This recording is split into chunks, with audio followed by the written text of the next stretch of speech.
Guys, 9টা রোজা মুবারক। আলহামদুলিল্লাহ 9টা রোজাই হচ্ছে, নামাজ হচ্ছে ছোট বেবিকে নিয়ে।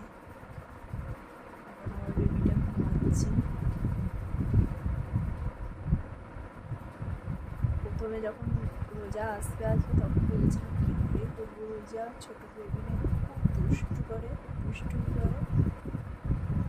কিন্তু না, হবে না বলে কোনো জিনিস নেই। নিয়ত ভালো রাখলে আর একটু চেষ্টা করলে, নিজের ইচ্ছা শক্তি থাকলে সব হবে, সব হয়।